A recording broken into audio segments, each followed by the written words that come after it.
أعوذ بالله من الشيطان الرجيم بسم الله الرحمن الرحيم الحمد لله والصلاة والسلام على رسول الله صلى الله عليه وسلم أما بعد السلام عليكم ورحمة الله وبركاته فندنت نمانات أرابا وانسكريتا panaraka tsy tapaka ny fahitalavitra ny TVM amin'izao arivariva izao mbola émission spéciale Ramadan ihany no araintsika ankehitriny ary tia no andro faharoa ao anatin'izany volana Ramadan izany.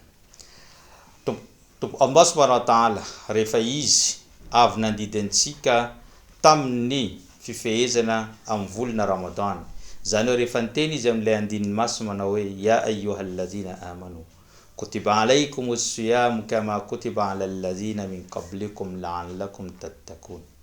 Voadidy aminareo izy ny fifehezana tahaka ny nandidinay an'izany tamin'ireo vahoaka teo alohanareo dia angamba hanampatahorana ianareo eo amin'ny fiainanareo. Taorinan zany andininy masina fandidinantsika zany dia ny teny Allah nitoizan'ilay andininy masina hoe ayyaman ma'dudat. Io fifehezana mandritra ny volana Ramadan io dia andro voafetra na voaisa izany andro izany. Inona tiany Allah subhanahu wa ta'ala ahatongavana amin'izany? Tiany Allah subhanahu wa ta'ala ahatongavana fa ny volana Ramadan io dia fepotona ihany no ahafahantsika manararoatra amin'izany fanompona maro izay tokony ataontsika ao anatin'izany volana Ramadan zany. Satria nahoana? Satria ny fotoana dia mandeha. Voatselatsika zay ny teny hoe telo volana ne no sisa ho tonga volana Ramadan.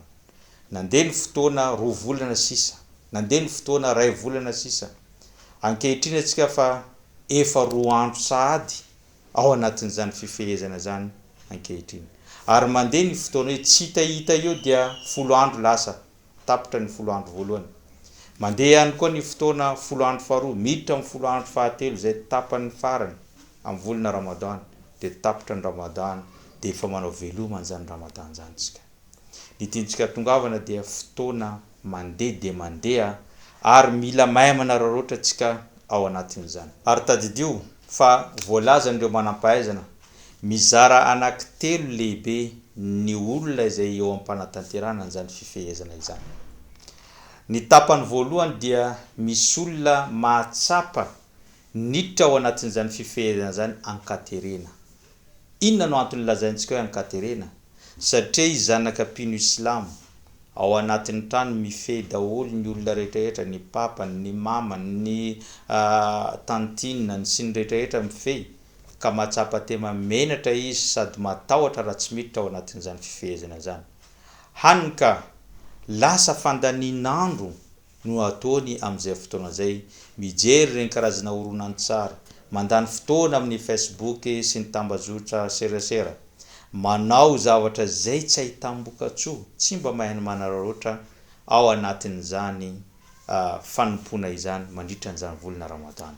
Ka reny andian'olona voalohany zay voalazantsika hoe nifehy ankaterena reny dia tsy azo valisoa lehibe ao anatreny Allah fa herim-po verimaina izany olona zany raha tsy mibebaka na ihany koa manao vao fikasany ary miezaka izy mba hanao ireo karazana fanompona toy ny famakiana Korany sy ny hafa ankoatran'izany.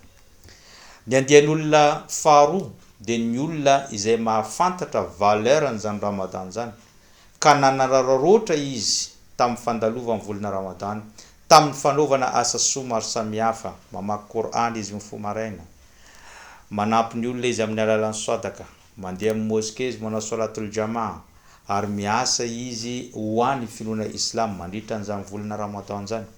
Saingy ny mampalahelo rehefa tapitra ny volana Ramadan, tapitra hatreo ihany koa ny asa soa izay fataony na ny fanompona izay fataony nandritra an'izany volana Ramadan. Izany andian'olona faharoa zany dia ahazo valisoa ny fifehezana ary ahazo valisoa ny asa rehetra izay nataony.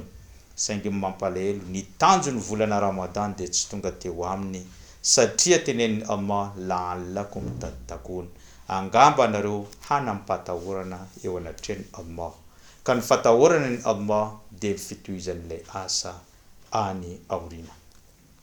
Karazan'olona fahatelo arengany atsika rehetra mba ho tafiditra anatin'izany karazan'olona fahatelo zany ary mangataka amin'ny Allah ho isan'ireo andian'olona fahatelo izay ho voalaza manaraka ity.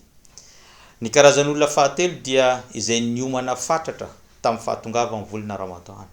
Mbola 2 volana fotsiny efa nanao doa imbetsaka izy, efa nanomboka mifehy izy antsitrapo ireny sunna ireny, efa nanomboka namaky Qur'an, efa nanomboka nanao swadaka, efa nanampy ny namany, nanao rehetrarehetra zao izy talohan'ny fahatongavan'ny volana Ramadan.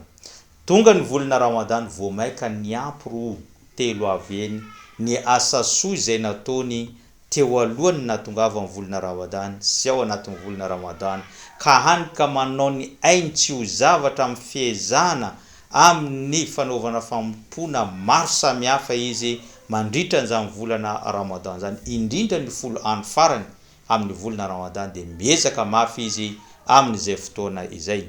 Ary rehefa tampitra ny volana Ramadan dia mbola hitanao izy manohy ny fomba fanaony nandritra an'izany volana Ramadan zany, ka izay no nahazo tanjon'ilay fehezana izay nandidiny Allah mba hitohizany ny asa soa izay ataontsika aorianan'izany volana Ramadan, satria tsika tsy manompa ny Allah amin'ny volana Ramadan ihany fa ny fanompona ny Allah ary tompo Allah eo ihany na amin'ny volana Ramadan na ihany koa tsy amin'ny volana Ramadan, fa amin'ny volana Ramadan kosa feno fahasoavana dia mampitompo avy eny ireo fanompona sy ny asa soa izay ataontsika atsika amin'izay fotoana izay.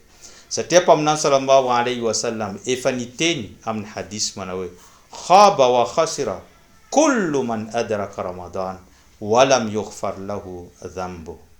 Nenina sifat antoka lehibe ho an'olona anankiray zay nahatratra an'izany volana Ramadan zany nefa izy tsy voafafa ny fahotana izay nataony tamin'izany fotoana zany, ka faty antoka sy nenina no iainany izany olona izany eo anatrehan'ny Allah subhanahu wa ta'ala ary amin'ny andro farany rehefa eona amin'ny Allah subhanahu wa ta'ala. Manoloana an'izany rehetrarehetra zany dia afatra ho antsika mahaiza manararoatra an'izany fotoana izay kely eo ampelantaninao zany. Voalazantsika hoe andro voafitra izany satria ireo manampahaizana mbola miteny ihany fa ny volana Ramadan dia tahaka ny tsena anankiray izay misokatra mandritra ny 30 andro, ka izay nahenararoatra nanao business tao anatin'izany 30 andro nisokafany tsena zany dia izy no ahazo valisoa lehibe ary izy no tafita rehefa tapitra izany tsena mandritra ny 30 andro zany.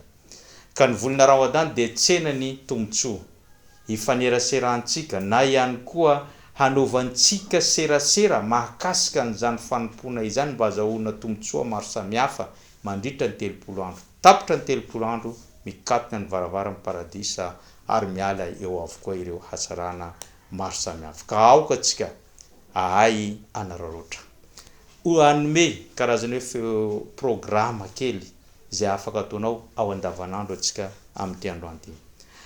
Fomarainao dia mihinana an'izany suhur zany, raha mahavita monao manao qiyamul layl zany hoe tahajjud mialoha keliny zany suhur zany vao maika tsara na de 2 raka ihany aza vitanao, dia rehefa avy eo anao manao an'izany suhur na sakafo kely amin'ny maraina izany, satria ny sakafo kely amin'ny maraina iny dia mitondra herim-po ho anao sy tanjaka eo am-panatanterahana zany fifehezana zany.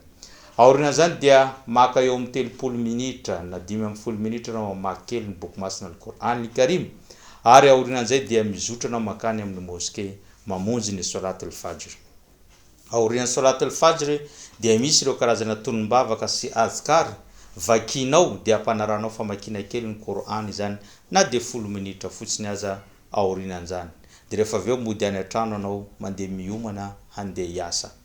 Avy miverina avy miasa anao dia mamantana eny amin'ny mosquée ihany, satria ny solat ataonao eny amin'ny mosquée dia azahoanao tombotsoa lehibe indrindra amin'ny volana Ramadan, ampitomboana 10 ary ampitomboana 70 izany.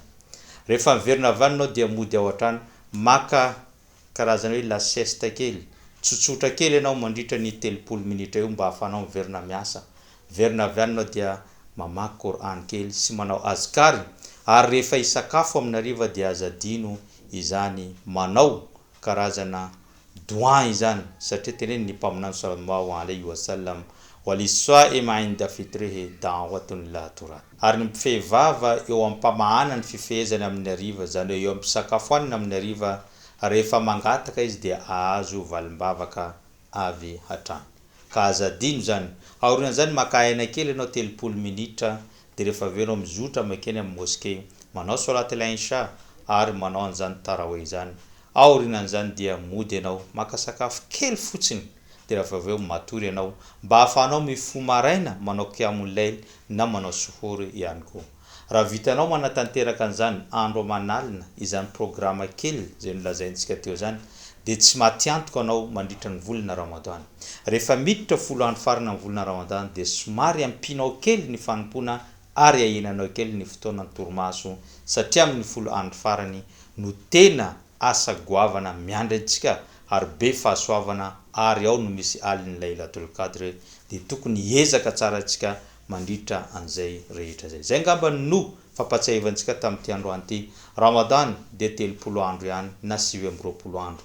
Ka ao anatin'ny 30 sy 20 andro zany dia raha tsy mahay manararaotra anao de matiantoka ary tsy nisy dikany ny fandalovan'izany Ramadan teo amin'ny fiainanao. Ka aoka antsika rehetra ahay ankasitraka ny Allah no sady hiezaka amin'ny fahatongavan'izao volana Ramadan izao. Zay ngamba no fandaharantsika tamin'ity androany ity sorako anao ninaraka an'izany hatrany am-piandohana ka tamin'izao fiafaran'izao ny tenako de mametraka manapitafa ho amin'ny manaraka indray. Wassalamu alaikum wa rahmatullahi wa barakatuh.